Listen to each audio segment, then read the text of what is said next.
Baru kelar wamil, pria ini disambut hangat sang kekasih yang sudah menanti lama demi melepas rindu. Tapi bagi gamer sejati ini, prioritasnya sudah harga mati. Tanpa noleh sedikit pun, dia melesat ke kamar demi kapsul game baru yang sudah memanggil jiwanya. Dulu dia legenda nomor satu di game tersulit yang sudah tutup. Kini, game baru serupa rilis dan hasrat bertarungnya pun meledak. Begitu login ke dunia virtual, ritual pembuatan karakter pun segera dimulai. Dengan kilat, dia memilih gaya rambut belah tengah yang trendy dan memakai nama legendaris, Kaiser. Seketika, dia terlempar ke medan perang apokaliptik untuk tutorial. Visualnya gila, tapi dia butuh senjata sekarang juga. Kaiser menyambar pedang dan bertemu Charlie, kapten ksatria yang memimpin pasukan tentara bayaran ke kancah pertempuran. Suasana mencekam, Charlie gemetar membayangkan kiamat jika monster-monster keji itu gagal mereka hentikan di sini. Tanpa peringatan, hujan panah dan prajurit monster menyerbu posisi mereka dengan brutal. Belum sempat sang ksatria berteriak, Kaiser sudah melesat bak kilat, membantai setiap makhluk di hadapannya. Meski baru level 1, dia menari dengan pedangnya, mengirim para bajingan berwajah hiena itu kembali ke neraka. Sempat cemas skillnya karatan, namun anehnya, tubuhnya justru terasa jauh lebih ringan dan bertenaga. Aksi memukaunya membuat sang kapten terpana, memicu sistem afinitas unik yang sangat ia kenali dari game sebelumnya. Charlie pun sangat setia hingga ia bakal maklum meski Kaiser berbuat kriminal, memberinya gelar langka, yaitu Affection Max. Misi berlanjut untuk memburu penyihir kegelapan, namun tiba-tiba gerombolan monster merayap masuk memenuhi sudut kastil. Charlie nekat menahan garis depan, mempercayakan nasib dunia, dan misi membungkam sang pemanggil kepada pahlawan kita. Bahkan Kaiser pun tak menyangka, ksatria NPC ini punya keberanian sebesar itu melawan lautan monster. Padahal di skenario normal, dia seharusnya membantu kita dalam pertarungan melawan bos besar. Logika game ini dinamis, tapi apa yang menanti di balik pintu itu? Aura jahatnya sungguh menyesakkan dada. Sistem pun memberi peringatan merah. Kaiser langsung sadar, dia telah memicu sebuah hidden piece yang sangat langka. Sebuah mekanisme rahasia yang hanya terbuka jika syarat-syarat mustahil terpenuhi secara tidak sengaja. Meski maut mengintai, adrenalinnya terpacu kencang. Pintu terbuka, namun bukan penyihir, melainkan sosok raksasa yang mengerikan. Monster yang terbelenggu rantai dengan aura merah pekat. Sang naga iblis berdarah besi kini menatap mangsa barunya. Kaiser gemetar hebat. Bagaimana bisa dia dipaksa melawan bos tingkat legendaris di awal tutorial? Rupanya game baru ini mewarisi beberapa elemen brutal dari seri Demonlock yang lama, termasuk peringkat kekuatan dari kelas normal, langka, heroik, hingga tingkatan tertinggi, yaitu legendaris atau sistem tier. Sistem tier ini berlaku untuk bos di tiap level, terutama bagi monster unik yang memiliki nama sakral mereka sendiri. Dan seperti yang bisa kalian tebak, bajingan berwajah iblis ini adalah salah satu naga bernama itu. Kekuatannya meledak, melepaskan raungan yang menggetarkan seluruh jiwa. Tekanan gila ini membuat karakter Kaiser tertegun, memicu layar sistem yang mendeskripsikan kengerian di hadapannya. Informasi spesies naga muncul, diikuti dengan penurunan drastis pada seluruh status fisik miliknya. Kecepatan dan serangannya merosot tajam hingga 20-25% akibat rasa takut. Kaiser pun mengumpat, membayangkan apa yang dipikirkan para developer saat memasukkan monster mustahil ini ke tahap awal. Satu-satunya harapan adalah rantai yang masih mengekang kadal raksasa ini agar tidak bergerak bebas. Namun, satu goresan cakar saja artinya mati. Kaiser sudah terbiasa dengan situasi hidup mati seperti di Demonlock dulu. Musuh di depannya adalah bos mimpi buruk yang hanya menyisakan satu jalan keluar yang sangat sempit, membunuh atau terbunuh. Sang legenda menarik pedangnya, menghindar dari hantaman pertama yang menghancurkan tanah di bawahnya. Dia melesat ke kanan, lalu membalas dengan tebasan lebar yang menyayat kulit keras sang naga tersebut. Raungan kedua kembali mengguncang kesadarannya, membuat tubuh Kaiser terdiam kaku untuk beberapa saat. Hampir saja terinjak, dia menangkis cakar maut itu dengan pedangnya hingga terpental jauh akibat benturan yang luar biasa. Dia mengatur napas, mencoba melihat seberapa besar luka yang berhasil dia berikan pada monster itu. Dari 1 juta poin nyawa, dia cuma bisa menguras 120 poin. Dia harus fokus total jika tak ingin tamat. Ini adalah neraka bagi pemain baru. Mengingat ini hanyalah sebuah bos di tahap tutorial, Kaiser kembali menebas naga itu, sembari mengingat rumor-rumor mengerikan tentang monster ini yang pernah ia baca di forum. Bahkan pemain peringkat atas pun tampak tak berdaya untuk menumbangkan monster mengerikan tersebut. Namun, protagonis kita justru berdansa dengan lincah, melalui tarian pedang yang sangat mematikan. Ingatannya dipenuhi strategi tempur sembari pedangnya menangkis serangan sang naga dengan sangat presisi. Menariknya, identitas naga iblis itu terungkap, meskipun banyak pemain yang menganggapnya sebagai anomali sistem. Akhirnya, keajaiban terjadi saat seseorang berhasil membantai monster boss tutorial untuk pertama kalinya. Tanpa ampun, dia menghujamkan bilah pedangnya dan menyiksa monster itu dengan tebasan bertubi-tubi. Bak Levi Ackerman, Kaiser melesat secepat gasing dan mencabik-cabik seluruh bagian tubuh monster malang itu. Naga itu pun tumbang. Kaiser resmi menjadi orang pertama yang menaklukkan bos legendaris di tutorial. Namun kini Kaiser tampak sangat kelelahan, nafasnya memburu setelah menghadapi kegigihan bos sialan tersebut. Sembari menarik pedangnya, dia menyadari pencapaian luar biasa sebagai pemain pertama yang membunuh bos itu. Dia bahkan melampaui rekan-rekan veteran yang menganggap monster tersebut mustahil dikalahkan pada tahap awal. Namun untuk saat ini, Kaiser mulai merasa penasaran dengan kabar rekan-rekan seperjuangannya yang lain. Sebagai imbalan, dia meraih gelar pembunuh pertama dan membuka sifat langka master senjata. Tak hanya itu, sifat naga tersembunyi, pembunuh, pahlawan, hingga penakluk kini telah dia dapatkan. Semua syarat terpenuhi. Kekuatan yang jauh lebih dahsyat bernama mata kebenaran akhirnya berhasil dibangkitkan. Kaiser sendiri merasa sangat terkejut karena bisa mendapatkan begitu banyak sifat hanya dalam satu laga. Padahal, biasanya, tutorial hanya memberikan satu sifat saja. Mari kita bedah sistem sifat yang unik ini. Ini merupakan sistem khusus dengan berbagai klasifikasi, mulai dari pemandu hingga master pedang legendaris. Sifat tingkat tinggi hanya diberikan berdasarkan prestasi, dan kini statistik tempur Kaiser melonjak 2 kali lipat. Ketajaman pedangnya meningkat drastis, lengkap dengan berbagai buff tambahan yang sangat menggiurkan. Mata kebenaran memungkinkannya melihat rahasia yang tersembunyi, meskipun efek penuhnya masih menjadi misteri besar. Walaupun gelar master senjata dan pembunuh pahlawan terdengar hebat, keduanya sebenarnya belum bisa disebut istimewa. Banyak pemain mungkin memilikinya, namun skill unik seperti mata kebenaran hanya ada satu di dunia. Dengan kata lain, pria ini baru saja memenangkan lotre keberuntungan di dunia permainan ini. Dia meraih segudang hadiah, termasuk gelar yang memberikan tambahan 10% kerusakan pada monster boss. Kini dia merasa seperti orang kaya, mengingat biasanya dia selalu ditimpa kesialan pada game sebelumnya. Rasanya persis seperti kemalangan saya setiap kali mencoba membuka peti di Counter-Strike. Tiba-tiba, pintu di depannya terbuka dan menampakkan Kapten Charlie yang datang dengan tubuh penuh luka. Sang kapten terbelalak tak percaya saat melihat Kaiser berhasil membantai seluruh monster itu sendirian saja. Charlie bertanya-tanya kekuatan dewa apa yang dimiliki Kaiser hingga dia bisa menang tanpa terluka sedikit pun. Dia memilih tak bertanya lebih jauh, meyakini bahwa pahlawan sejati memang lahir di tengah kekacauan dunia. Kehadiran pria ini dianggap sebagai seberkas cahaya harapan baru bagi dunia yang sedang hancur. Sayangnya, rentetan dialog klise khas game ini justru membuat pahlawan kita merasa sangat bosan. Sang kapten kemudian berlutut, memohon dengan tulus agar diizinkan menjadi pedang pengikut setia sang pahlawan. Sistem mengonfirmasi bahwa niatnya murni, sehingga Charlie resmi menjadi bawahan permanen di bawah komando Kaiser.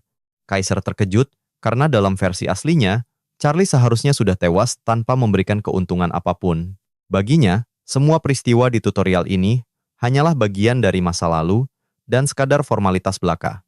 Akhirnya, Kaiser membiarkan sang kapten untuk melakukan apapun yang dia inginkan mulai sekarang. Jawaban itu dianggap sebagai persetujuan, dan kini Charlie bisa beristirahat demi masa depan yang lebih baik. Sembari memperhatikan Charlie, sistem memberi peringatan bahwa Kaiser akan segera dikirim kembali ke Pantheon. Sebuah portal dimensi berukuran raksasa tiba-tiba muncul tepat di belakangnya dengan aura yang sangat kuat. Waktunya meninggalkan tahap tutorial, namun sang satria sempat bertanya kemana tujuan mereka selanjutnya. Kaiser menjawab dengan tenang bahwa mereka akan pergi kemanapun dunia yang kacau ini membutuhkan. Mendengar itu, sang satria tampak sangat gembira, seolah-olah baru saja mendengar petuah bijak dari Socrates. Akhirnya, proses teleportasi dimulai dengan hitungan mundur 5 detik menuju petualangan yang sesungguhnya. Sang kapten menyerahkan artefak sebelum waktu habis. Senyum terakhir Charlie menjadi salam perpisahan manis untuk tuannya. Sebuah doa tulus demi keselamatan sang kawan. Kaiser terlempar ke Pantheon, dimensi agung tempat para pemain memilih takdir dan berkat dewa. Arsitektur megah ini sejatinya hanyalah ruang gacha raksasa yang menentukan nasib. Disinilah air mata dan tawa beradu, semua bergantung pada kebaikan Dewi Fortuna. Dewa Gacha memegang kendali penuh. karena setiap pemain hanya bisa mengabdi pada satu otoritas. Hierarki di dunia ini terbagi dalam tingkatan kekuatan yang absolut. Ada tingkatan fabel, pahlawan, hingga mitos. Dewa fabel lahir dari legenda kuno yang tersebar luas. Dewa pahlawan naik tahta berkat jasa besar mereka bagi peradaban manusia. Puncaknya adalah dewa mitos, penguasa tertinggi seperti Zeus atau Odin dari mitologi mereka masing-masing. Jelas saja, tingkatan mitos adalah kasta tertinggi yang tak tertandingi. Jutaan kartu melayang di dimensi ini, masing-masing menyimpan entitas dewa yang berbeda. Sistem memberinya satu kesempatan. Kaiser yang terbiasa bernasib buruk bersikap tak acuh. Namun, sebuah cahaya emas yang menyilaukan tiba-tiba muncul di antara kartu lainnya. Mengaktifkan mata kebenaran, Kaiser sadar ia bisa menembus tirai misteri setiap kartu gacha. Inilah kemampuan curang yang memungkinkannya memanen hasil terbaik demi keuntungan pribadi. Ia teringat ejekan rekan setimnya tentang kutukan keberuntungan yang ia miliki. Kata-kata mereka dulu selalu membuatnya terpuruk dalam depresi yang dalam. Namun kini roda berputar. Ambisi menjadi rengker terkuat mulai terasa nyata. Kaiser tak mampu menahan tawa kemenangan, wajahnya terlihat sangat konyol karena merasa di atas angin. Targetnya hanya satu, menyapu bersih semua kartu emas demi kejayaan diri sendiri. Ia menarik kartu emas pertama, Sang Dewa Pedang. Sebuah tarikan tingkat mitos yang legendaris. Namun secara tak terduga, sistem justru memunculkan peringatan merah yang janggal. Kaiser gagal menjadi Rasul Tyr dan harus mengulang tarikannya. Ia meratap, mengutuk nasibnya. Bahkan para dewa mitos pun terperanjat melihat penolakan sistem yang aneh ini. Belum pernah ada catatan pemain yang mengalami nasib serumit Kaiser sebelumnya. Istilah wadah terngiang biasanya Dewi muncul saat pemain tewas di tangan bawahan Raja Iblis. Masalahnya, Kaiser justru membantai bawahan itu, membuat sang Dewi tak punya alasan muncul. Ia menderita karena terlalu hebat. Membunuh bos tutorial justru menutup jalan berkat Dewi. Panel statusnya kosong melompong, ia hanya dianggap sebagai petualang biasa tanpa faksi dewa. Situasi ini menjadi sangat pelik, memaksanya memutar otak untuk langkah selanjutnya. Ibarat memegang kartu Dewa Mesir dari Yu-Gi-Oh, namun tak bisa memanggil kekuatannya sama sekali. Setiap kartu menolaknya, membuat Kaiser jatuh berlutut meratapi nasib buruk yang kembali menghantui. Sang protagonis benar-benar tersesat di tengah kebuntuan sistem ini. Menghapus karakter berarti menunggu 2 bulan. Namun di tengah keputusasaan, sesuatu terjadi. Sudut matanya menangkap siluet kartu misterius yang membara dengan aura merah pekat. Kartu unik yang tak pernah disebutkan dalam panduan manapun di dunia ini. Sang petualang terakhir yang terlupakan, Kaiser akhirnya memenuhi syarat sebagai rasul sosok misterius itu. Dimensi memerah, Kaiser sadar ia baru saja membuka jalur tersembunyi yang tak tersentuh. Setelah konfirmasi ditekan, kelas petualang terakhir resmi terukir, memberinya akses pada kekuatan pejuang terakhir umat manusia. Energi merah meluap ke tubuhnya, membuka kemampuan untuk menguasai semua skill tanpa batasan kelas. Kini, pahlawan kita bisa menggunakan semua kemampuan dari kelas apapun secara brutal. Ia bebas meracik kombinasi skill, mematikan untuk membangun struktur kekuatan yang tak terbayangkan. Kombinasi mata kebenaran dan sifat master senjata akan menjadikannya sosok yang benar-benar mustahil dikalahkan. Berkat kekuatan ini, pria itu bangkit menjadi master absolut tanpa satupun celah kelemahan. Evolusi tuntas. Dalam 5 detik, sistem akan menteleportasinya langsung menuju Aftertale secara otomatis. Kaiser sangat bersemangat. Akhirnya, ia punya alasan nyata untuk bertarung serius di dunia game. Senyumnya merekah. Ambisi sebagai seorang ranker legendaris kini kembali membara hebat di dalam jiwanya. Kita tiba di Arde, kota pemula. Di sini, para pemain sedang meratapi nasib gacha mereka. Namun tak semuanya berduka. Bagi mereka, kekuatan tempur bukanlah satu-satunya cara menikmati dunia ini.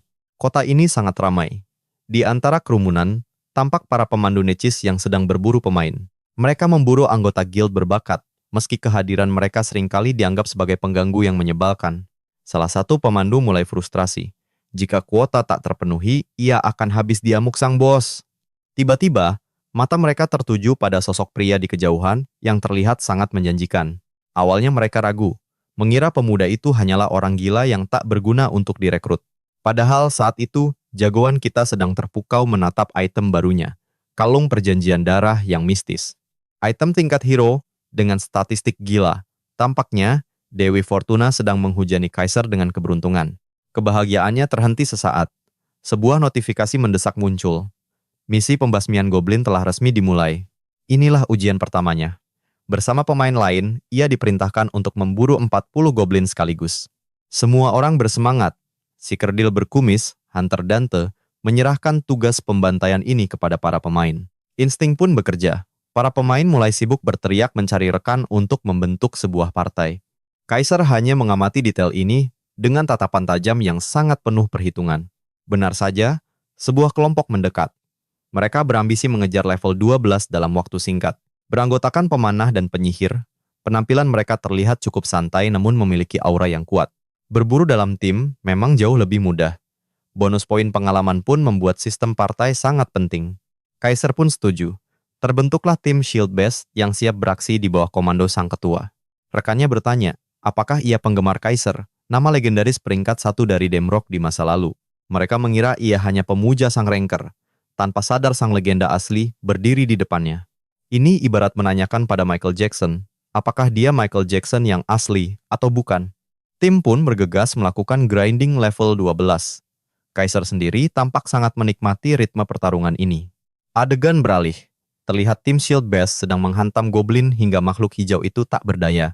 Setelah serangan pembuka yang sukses, sang ketua memberi komando pada rekan lainnya untuk segera menyerbu. Anak panah dan sihir melesat, melewati barisan depan dan langsung menyudahi nyawa goblin tersebut seketika.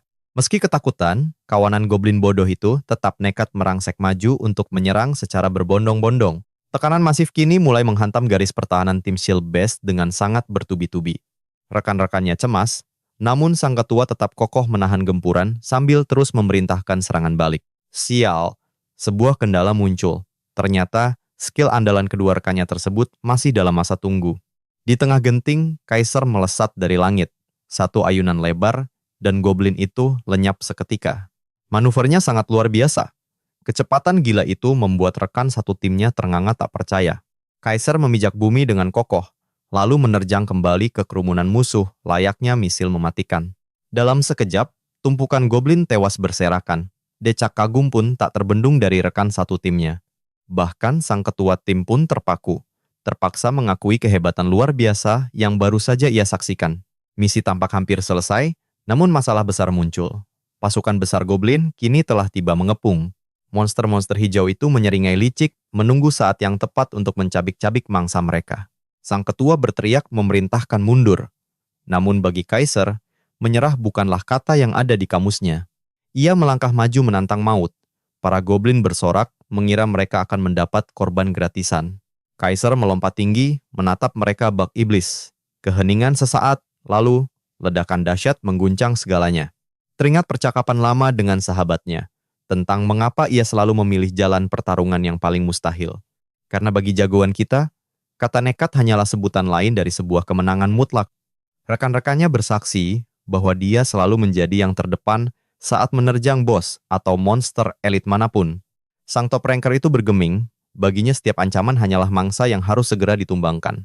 Konsep mengenai rasa takut seolah telah dihapus dari kamus hidup pria misterius ini.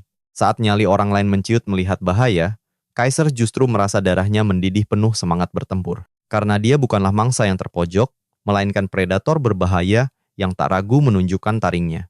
Setiap gerakannya sangat metodis, seolah kemenangan sudah tertulis dalam takdirnya sejak awal pertarungan. Ledakan dahsyat tadi berasal dari skill smash yang menghancurkan tengkorak goblin hijau itu seketika. Kini, hanya tersisa satu goblin gelap yang masih berani menunjukkan ancaman di hadapannya. Kaiser melesat secepat kilat, memprioritaskan musuh jarak jauh agar tidak mengganggu ritme serangannya. Dia menebas prajurit penghalang sembari menghindari semburan racun mematikan yang dilepaskan sang goblin gelap. Tanpa ragu, pria ini memicu sifat overcoming untuk melampaui batas kemampuan manusia normal.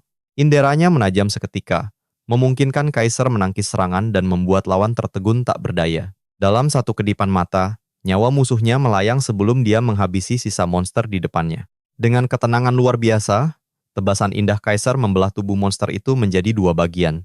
Sifat ahli senjata miliknya pun aktif, memicu skill, manfaatkan kelemahan yang sangat mematikan. Sang jagoan tersenyum puas, lalu melemparkan belati tepat ke mata goblin dengan akurasi serangan kritis. Kawanan goblin mencoba mengepungnya dari segala arah, mencoba menghantam Kaiser dengan pemukul kayu mereka. Namun Kaiser menangkisnya dengan mudah, sekaligus merebut kendali atas kemampuan senjata lawan tersebut. Menggunakan pemukul tadi, Dia mulai menghajar musuhnya dengan gaya disiplin orang tua Asia yang keras. Belati menghujam tenggorokan musuh, disusul hantaman pemukul yang mengubah wajah monster itu menjadi bubur. Kemahiran senjatanya meningkat pesat sering kenaikan level yang membuat situasi semakin menguntungkan mereka. Dia tak menyangka bahwa skill tanpa batasan bisa langsung digunakan secara instan di tengah pertempuran. Meski nafasnya mulai terengah, kepuasan terpancar saat melihat levelnya melonjak naik begitu cepat. Namun di saat dia bersemangat, orang-orang yang menonton dibuat terbelalak tidak percaya. Pemimpin tim terheran-heran, bagaimana mungkin satu pemain sanggup meratakan koloni goblin sendirian tanpa bantuan. Level kekuatan pria ini benar-benar berbeda, hingga nama Kaiser mulai terasa sangat masuk akal.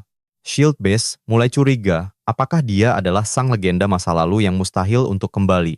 Bagaimanapun juga, akal sehatnya mencoba menolak kenyataan yang terasa terlalu gila untuk dipercaya.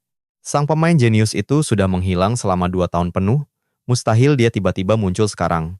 Benarkah begitu? Lantas, siapa sebenarnya sosok monster yang sedang berdiri di depan mereka ini? Tatapan Kaiser saat ini tampak sangat haus darah, membuat Shield Base merinding melihat kegilaan tersebut. Setelah kembali sadar dari ketegangannya, Kaiser menyadari senjata rampasannya mulai memudar karena merupakan bagian dari musuh yang telah lenyap. Dengan antusias, dia membuka jendela status untuk meninjau hasil perburuan yang luar biasa barusan. Hanya dari satu sesi tempur, dia berhasil naik 3 level, sekaligus sebuah pencapaian yang sangat bagus. Kaiser memutuskan mengalokasikan poin statusnya ke kekuatan dan kelincahan demi memaksimalkan teknik pedangnya. Statistik lainnya sudah tertutup oleh buff item, sehingga dia bisa bersikap lebih santai sekarang. Rekan-rekan barunya menghampiri dengan tatapan kagum, menjulukinya sebagai sosok Kaiser yang asli dan hebat. Sementara yang lain masih bingung, mengapa pemain peringkat legendaris mau menyentuh game ini lagi. Namun melihat keahliannya yang tak tertandingi, kebenaran tersebut mulai sulit untuk mereka sangkal. Di tengah perdebatan itu, Kaiser hanya membatin dengan yakin bahwa dialah sang penguasa yang sebenarnya. Karena penasaran, mereka bertanya apakah ada kekuatan dewa mitos di balik damage gila tersebut. Dengan sopan, dia menjelaskan bahwa semua itu murni berkat kombinasi sifat dan gelar uniknya. Mereka terperangah mengetahui potensinya dan bertanya-tanya apakah dia berniat kembali menjadi pemain peringkat teratas. Keheningan sempat menyelimuti kelompok itu sebelum Shield Base mengajak mereka lanjut berburu setelah stamina pulih. Atmosfer bertarung mulai memanas. Parti kini menaruh kepercayaan penuh pada kekuatan Kaiser yang luar biasa. Namun di balik riuh rendah itu, memori tentang kata-kata parti lamanya kembali terbayang. Meski mereka mengandalkannya untuk memimpin raid, Kaiser justru teringat kenangan hangat bersama teman-teman lamanya. Tiba-tiba, ding! Sebuah quest mendesak muncul. Monster Boss Mini telah menanti di kegelapan. Misi pembantaian goblin mutan tanpa batas waktu. Skenario gila ini benar-benar membuat Kaiser terkejut. Di depan mulut gua yang mencekam, seluruh parti bersiap menuntaskan quest maut ini. Kecemasan mulai merayap. Sang pemanah dan penyihir tak henti-hentinya mengeluh tentang firasat buruk mereka. Padahal mereka sudah berjuang mati-matian hingga mencapai level 9 dalam perjalanan panjang ini. Sang protagonis paham betul alasan dibalik ketakutan yang menyelimuti rekan-rekannya. Dungeon ini bukanlah tempat biasa. Inilah pembantai pemula yang sangat tersohor di kalangan pemain. Kenangan tentang ulasan buruk dungeon ini melintas. Kematian berulang adalah mimpi buruk bagi setiap penantangnya. Bahkan, hampir bisa dipastikan seseorang akan tewas mengenaskan pada percobaan pertama mereka. Karena reputasi mengerikannya, para pemain menjuluki tempat ini sebagai Makam Arda. Melangkah masuk, Kaiser menganalisis tingkat kesulitan ekstrem dan pola kerja sama tim yang sangat rumit. Saat langkah mereka semakin jauh menembus kegelapan dungeon, keluhan terus mengalir. Tempat terkutuk seperti ini memang pantas dihapus selamanya dari permainan.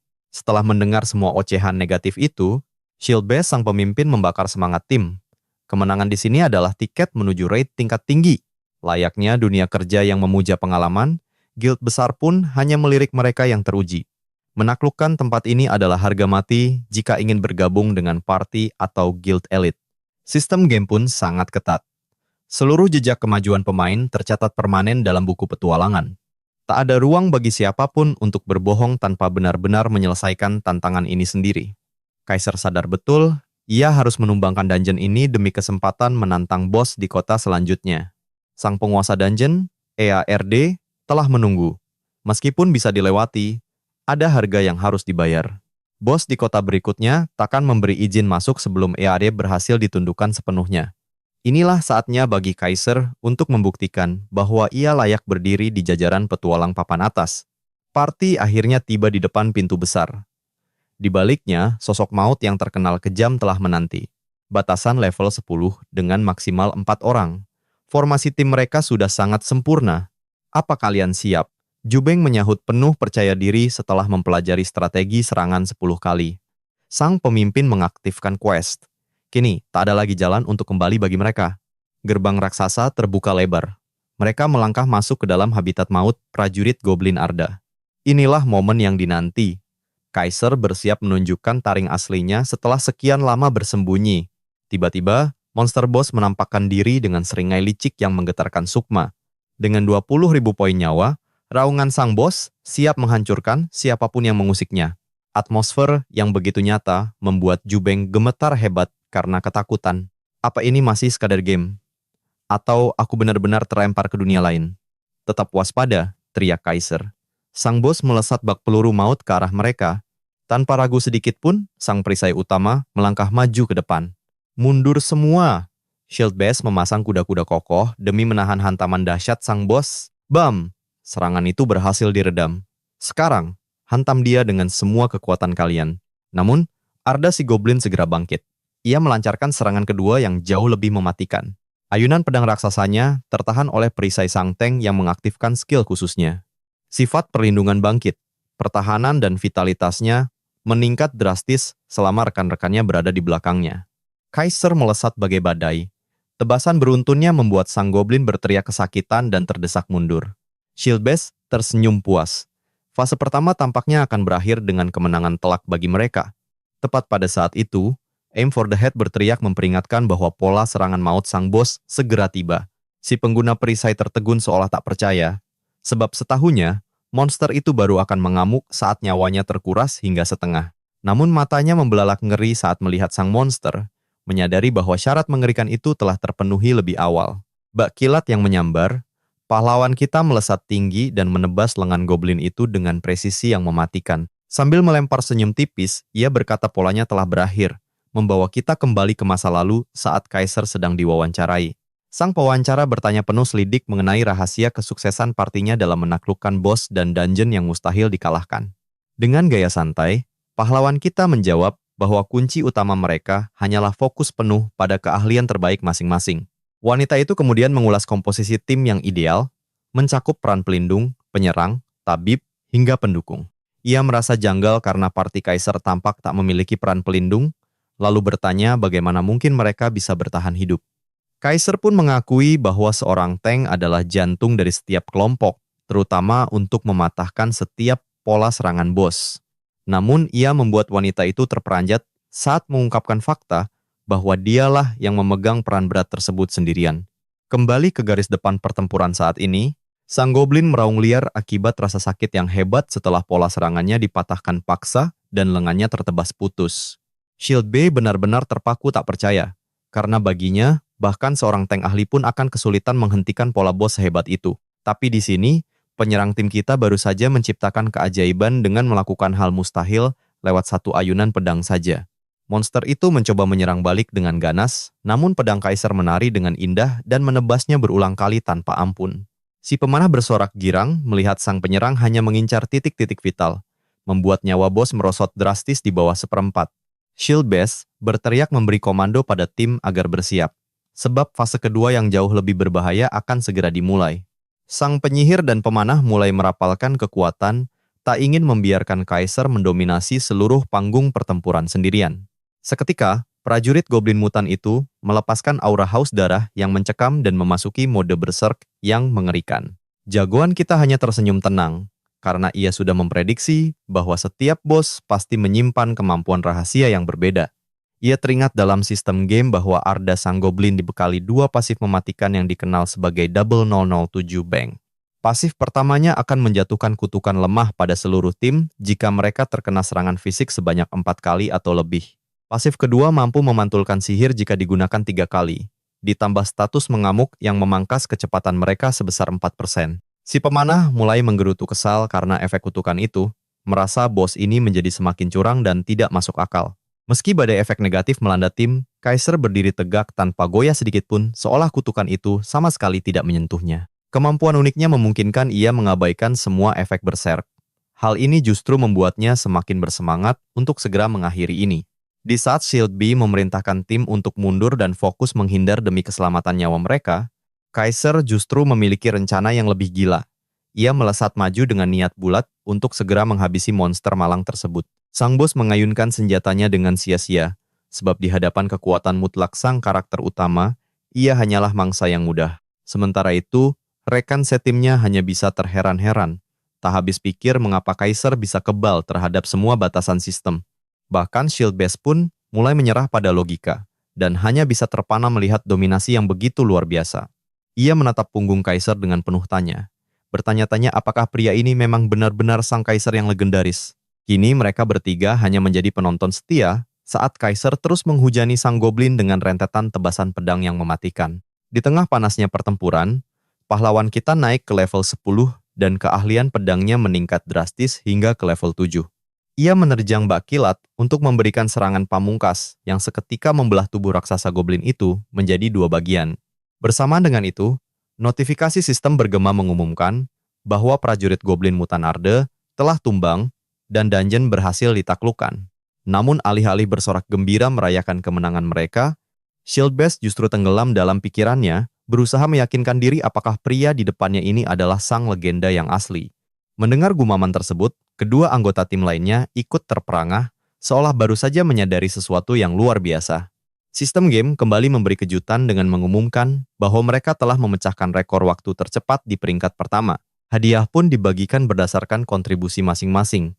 Dan seperti dugaan, Kaiser menempati posisi puncak di dalam tim. Ia memperoleh jubah pemimpin merah, serta gelar tahta serangan waktu yang mendongkrak status kecepatannya hingga 10%. Kaiser berdiri dengan gagah penuh kebanggaan. Akhirnya ia bisa kembali bersinar terang di dunia yang penuh tantangan ini.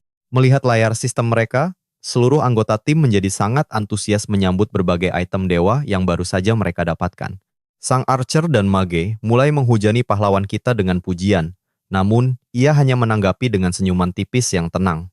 Dengan nada ragu, Shieldbase akhirnya angkat bicara dan memintanya untuk segera memeriksa papan peringkat dunia. Karena sang tanker bertindak sebagai ketua, namanya terpampang jelas di layar. Ia pun meminta maaf karena lupa menyamarkan identitas sebelum memasuki dungeon. Kaiser mengangguk paham, ia sadar betul bahwa menduduki peringkat pertama adalah pencapaian luar biasa yang akan mengguncang dunia. Prestasi gemilang ini bahkan bisa menjadi tiket emas untuk masuk ke jajaran 10 guild paling elit di masa depan. Walau hanya dungeon pemula, mereka sukses mencuri panggung dari para pemain top di faksi Annihilation yang legendaris. Kembali ke tim, sang tank kembali memohon maaf dan bahkan menawarkan kompensasi uang sebagai bentuk rasa bersalah yang mendalam. Jagoan kita hanya tersenyum maklum. Ia sama sekali tidak keberatan, karena baginya hal-hal semacam ini adalah hal yang lumrah. Lagi pula, sistem otomatis mencatat nama pemimpin, dan ia pun tak pernah bermimpi bisa langsung menyabet posisi puncak secepat ini. Jauh di lubuk hatinya, ia merasa lega, karena terus-menerus menjadi pusat perhatian bukanlah hal yang mudah untuk dijalani. Baginya, hal terpenting adalah warrior set. Meski grade-nya acak, itu adalah perlengkapan terbaik yang bisa didapatkan di tempat ini. Terlebih lagi, ia berhasil mengumpulkan setiap bagian set dari berbagai tingkatan yang ada secara lengkap. Kaiser merasa suasana hatinya tak akan goyah hanya karena masalah nama. Melihat senyum misterius Kaiser, sang Tang bertanya penuh keraguan. Sang pahlawan hanya mengibaskan tangan, menyuruh mereka untuk tetap santai dan tidak perlu merasa terbebani oleh masalah tersebut. Anggota tim pun mulai menyanjung kebaikannya, hingga tiba-tiba sistem mengumumkan bahwa dungeon akan segera ditutup secara otomatis. Sang pemegang perisai berbisik pada si pemanah bahwa awalnya ia mengira rumor kehebatan Kaiser hanyalah isapan jempol belaka. Namun kini, ia menyaksikan sendiri betapa mengerikan dan luar biasanya sosok pahlawan yang berdiri di depan mereka ini. Menyadari timnya hanya diam terpaku, jagoan kita bertanya apakah mereka berniat untuk tetap tinggal selamanya di dalam dungeon ini.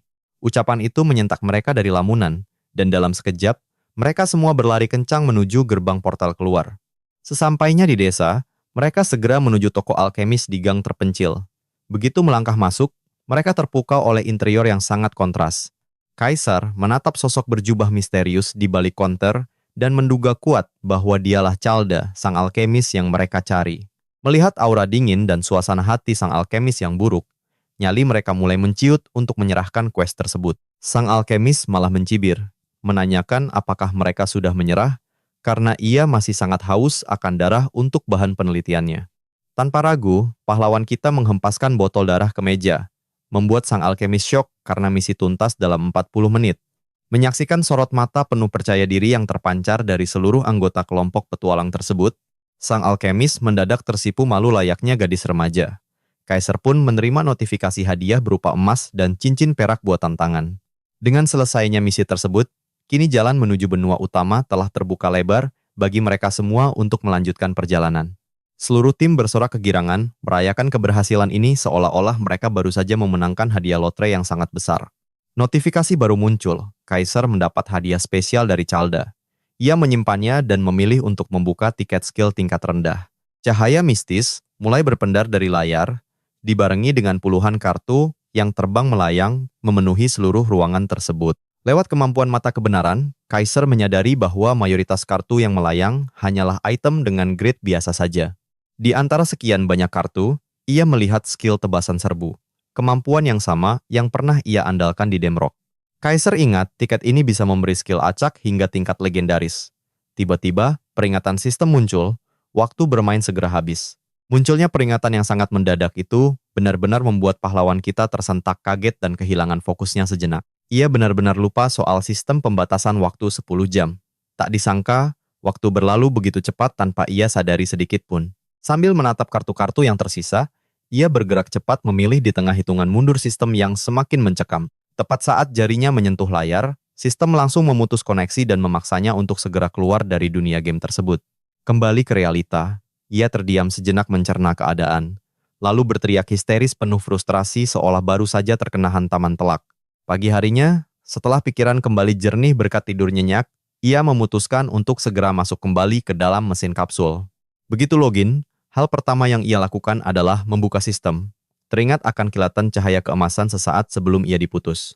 Harapannya sempat pupus saat melihat kartu itu bukan tingkat legendaris. Ia merasa Dewi Keberuntungan mulai menjauh darinya hari ini. Namun, jantungnya nyaris copot saat menyadari bahwa ia baru saja mendapatkan skill langka yang sangat mematikan, yaitu tikaman belakang.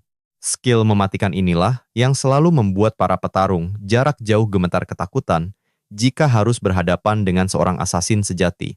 Tak peduli seberapa keras mereka mencoba melarikan diri atau menjaga jarak aman dari jangkauan serangan, kemampuan ini mampu memangkas jarak dalam sekejap mata. Kaiser pun tersenyum lebar menyadari ia memiliki kekuatan asasin meski bukan kelasnya. Bayangkan jika dia terus meraih skill OP seperti ini, gelar tak terhentikan pasti segera berada dalam genggamannya. Tiba-tiba muncul seorang player songong yang pamer di depan pacarnya, mengaku-ngaku sebagai gamer pro sejati. Namun begitu melihat aura mengintimidasi di mata sang MC, nyali pasangan itu ciut dan langsung kabur terbirit-birit. Kembali ke realita, Kaiser segera mengenakan equipment legendaris yang baru saja dia dapatkan dengan susah payah. Tampil garang dengan set baru, kini saatnya sang pahlawan melangkah menuju daratan utama yang penuh tantangan. Tepat saat portal terbuka, dia tersadar belum sempat berpamitan pada pasukan setia yang telah menemaninya berjuang. Meski mulai merasa terikat, dia yakin ini adalah garis takdirnya. Tanpa ragu sedikit pun, Kaiser pun melangkah masuk. Alur cerita berlanjut. Para pemain yang lolos dari tutorial bersorak girang saat menginjakkan kaki di tanah utama. Berbeda jauh dari zona pemula yang tersekat oleh batas server setiap negara di masa lalu, di sini seluruh player dunia berkumpul. Kota Riven menjadi titik awal perjalanan baru yang luar biasa ini. Setibanya di gerbang kota, iringan satria berkuda tampak lewat sambil menyeret seorang tawanan dengan sangat kasar. Notifikasi sistem muncul, membuka akses job baru, namun masa perlindungan pemulanya telah resmi berakhir saat ini juga. Menyaksikan kemegahan sambutan ini, Kaiser paham mengapa game ini dianggap sebagai mahakarya dunia virtual terbaik. Sosok NPC bertubuh tambun yang ramah menyambutnya, bahkan menawarkan segelas bir gratis yang nampak menyegarkan. Keramah tamaan terus mengalir dari berbagai arah, hingga membuat Kaiser terdiam dalam kebingungan di tengah kerumunan kota. Akhirnya dia tersadar dan memutuskan untuk menunda urusan itu. Sambil meregangkan otot, dia mulai membidik lokasi perburuan selanjutnya. Tak butuh waktu lama, dia sudah asyik membantai gerombolan monster ganas di pinggiran luar kota. Armor barunya memberikan damage masif pada goblin, lengkap dengan buff kekuatan yang luar biasa dahsyat. Dengan tebasan kilat yang mematikan, dia melesat bak bayangan, mencabik-cabik monster di hadapannya menjadi debu. Hebatnya, tiap nyawa yang melayang membuat pedangnya kian haus darah. Potensi senjata yang terus berevolusi ini benar-benar membakar semangat tempurnya. Melirik bar pengalaman, Kaiser menyadari bahwa ambang batas level selanjutnya sudah tepat berada di depan mata. Seketika, skill Eye of Truth bergejolak, menangkap hawa keberadaan seseorang yang bersembunyi di balik rimbunnya semak. Sosok kriminal yang mengintai itu mulai meneteskan air liur melihat armor mentereng Kaiser, merasa dirinya baru saja menemukan jackpot. Tak sanggup menahan rasa serakahnya lebih lama lagi, dia menerjang dengan pisaunya. Namun, serangan amatir itu dimentahkan oleh Kaiser tanpa berkeringat sedikit pun. Kedoknya terbongkar. Kaiser menatapnya dengan aura haus darah yang mencekam. Preman itu pun panik dan memerintahkan krunya untuk menyerang. Anak panah melesat ke arah Kaiser. Namun serangan itu terpental begitu saja seolah hanya gumpalan kertas tak berguna. Seorang pria berkapak maju menerjang, namun ayunannya ditangkis dengan mudah seakan dia hanyalah serangga yang lemah. Dengan satu gerakan, Kaiser mengoyak tubuh preman itu, membuat rekan-rekannya sadar bahwa mereka telah memancing kemarahan Dewa Maut. Si asasin pengecut itu langsung ambil langkah 1000 karena ketakutan. Tapi mustahil lolos, Kaiser mendadak muncul di hadapannya sambil mengejek. Ada apa? Apa bayi kecil ini tersesat? Fenomena player killer ini mengingatkan Kaiser pada game lamanya, sampah masyarakat yang memang selalu ada di setiap dunia virtual. Bahkan dalam game legendaris sekalipun, kelompok pengecut ini selalu hobi menjarah atau sekadar mencari kepuasan dari membantai pemain lemah. Di game ini pun sama, Kaiser lebih suka menyebut mereka sebagai pemburu pemula ketimbang sebutan keren seperti PK. Kembali ke medan tempur, sang pahlawan berdiri tegak di depan musuh yang sudah gemetar ketakutan hingga hampir mengompol. Si pemburu pemula bingung setengah mati, bagaimana bisa seorang warrior biasa mampu mengeksekusi teknik backstab tingkat tinggi milik kelas asasin. Sayangnya, Maut menjemput lebih cepat sebelum rasa penasarannya terjawab. Asasin itu pun tewas dalam sekejap mata. Tanpa ampun, Kaiser juga menghabisi sisa krunya yang memiliki nickname konyol dan sangat memalukan. Alih-alih dicap kriminal, sistem menyimpulkan bahwa aksi Kaiser murni bentuk pertahanan diri yang sah. Dia pun bebas dari hukuman. Usai membereskan para parasit itu, memori Kaiser melayang kembali pada rekan-rekan berharga yang pernah dia temui di Arda. Untuk menghindari sorotan pembunuh lain, dia merapikan equipment-nya dan bergegas menyelesaikan quest selanjutnya yang telah menanti. Dalam sekejap, berbagai quest tuntas dikerjakan hingga dia menembus level 17, yang akhirnya membuka akses ke gerbang barat. Dasar Kaiser, dia langsung menerjang masuk ke hutan barat Raven tanpa ragu. Namun, di tengah perjalanannya yang sunyi, para NPC sempat memberinya peringatan keras tentang kengerian zona ini, mendesaknya untuk segera lari jika ingin nyawanya selamat. Kaiser merasakan tekanan kuat dari hutan ini, di mana serangga raksasa dan kawanan goblin tengah mengintai untuk penyergapan mematikan. Berdasarkan informasi yang ia kumpulkan, zonanya tergolong neraka, hingga para pemain sepakat membentuk aturan wajib. Jangan pernah berani masuk tanpa tim minimal 3 orang. Gerbang barat pun sesak oleh kerumunan pemain putus asa, saling mencari rekan demi sekadar bertahan hidup di wilayah terkutuk ini. Ada yang haus mencari penyerang serta tanker, namun tak sedikit yang memburu seorang penyembuh. Sialnya, healer adalah kelas paling dihindari karena progres menaikkan level yang sangat membosankan dan menyiksa. Saat Kaiser melangkah masuk sendirian, cemoohan pun pecah, menertawakannya sebagai pecundang malang yang tak laku diajak bergabung dalam tim. Namun sang protagonis justru menghela napas, menikmati ketenangan dalam antusiasme yang tersembunyi. Di tengah rimbunnya hutan, ia melesat bak bayangan, membantai para goblin yang lengah dengan tebasan maut. Seekor goblin mencoba peruntungan dengan menyergapnya, namun berakhir hancur seketika. Di kejauhan, pemanah musuh mulai membidik pemuda itu. Cerdik. Kaiser melempar great sword-nya, membelah tubuh monster itu dalam satu serangan presisi yang mematikan. Tanpa pedang di tangan, efek buff-nya lenyap, membuat para goblin merasa punya kesempatan untuk membalas dendam. Salah besar. Pemuda legendaris ini langsung menghunus kapak cadangan dan melancarkan teknik tusukan yang tak terduga. Serangan telak dari belakang menghujani mereka, menumbangkan goblin satu persatu, hingga penguasaan kapaknya meningkat pesat. Misi perburuan goblin tuntas. Hawa keberadaan asing muncul dari balik punggungnya, seekor kelabang raksasa lapar, siap menyergap untuk mengisi perut. Kawanan burung berhamburan saat Kaiser melesat ke udara, memancing sang predator raksasa keluar dari persembunyiannya. Dengan raungan perang yang menggetarkan jiwa, ia mengerahkan seluruh tenaga untuk melancarkan serangan penghancur. Tubuh kelabang itu terpental akibat luka parah, namun ia kembali menerjang dengan amarah dendam yang membara. Insting tajam sang pahlawan bekerja seketika, menepis serangan maut itu dengan pertahanan yang sempurna. Kilatan kapak perang muncul di tangan kirinya, tepat saat ia menatap wajah mengerikan makhluk itu dari dekat. Ayunannya menghancurkan rahang sang monster, diikuti 2 tebasan pedang yang akhirnya menyudahi riwayat makhluk busuk itu. Notifikasi status bersinar terang, menandakan kenaikan 2 level sekaligus bagi sang pejuang tangguh. Ia bergumam lirih bahwa menaikkan level memang bukan permainan anak-anak, meski sejauh ini semuanya berjalan mulus. Begitu daftar quest utamanya selesai, fokusnya tertuju pada sebuah misi normal untuk menemukan Liontin milik seorang gadis malang yang hilang misterius. Tanpa membuang waktu, ia segera bergerak menuju lokasi yang sudah ia ketahui sebelumnya. Sepanjang jalan, ia berpapasan dengan kerumunan petualang yang mengantre panjang demi menunggu giliran mereka. Sebuah pohon besar menarik perhatiannya, titik di mana item misi itu seharusnya menampakkan diri. Sayup-sayup terdengar gerutuan para pemain di sana yang mulai jenuh menunggu antrean tak berujung. Di tengah kebisingan itu, sebuah desas-desus mengerikan tentang perintah eksekusi bagi para pengacau mulai terdengar. Mereka berargumen jika asasin itu layak mati akibat tindakannya yang dianggap terlalu gegabah dan sembrono. Nama Kaiser disebut memicu alarm bahaya di kepala pahlawan kita. Ada sesuatu yang sangat tidak beres. Mereka terus bergunjing tentang teknik tusukan punggung yang dianggap tidak masuk akal oleh logika para pemain. Ia tak menyangka ada yang bakal mempercayai teori gila nan mustahil seperti itu dalam kenyataan. Peringatan ini cukup baginya untuk tetap bergerak di bawah bayang-bayang dan tidak menarik perhatian massa. Seorang swordsman dengan skill assassin adalah fenomena langka, apalagi memiliki 6 atribut unik yang belum pernah terdengar. Guild besar pasti akan memburunya untuk direkrut begitu identitas aslinya terungkap ke seluruh penjuru dunia. Namun, selalu ada kaum psikopat yang lebih suka melenyapkan bakat jenius daripada membiarkannya terus berkembang. Terutama para elit dari Guild Demrock yang sangat haus akan kekuasaan serta dominasi absolut. Prinsip mereka sangat sederhana. Jika kau tak bisa memilikinya, maka hancurkan hingga tak bersisa. Usai mengamankan Leontin tersebut, ia mengingatkan diri untuk tetap tenang. Kembali ke area gerbang barat, wajah Camilla berseri penuh syukur saat menerima hartanya kembali sembari menghujani pahlawan kita dengan ucapan terima kasih. Kaiser pun mengantongi sekeping emas, sejumlah poin pengalaman, serta imbalan tambahan dari sang gadis.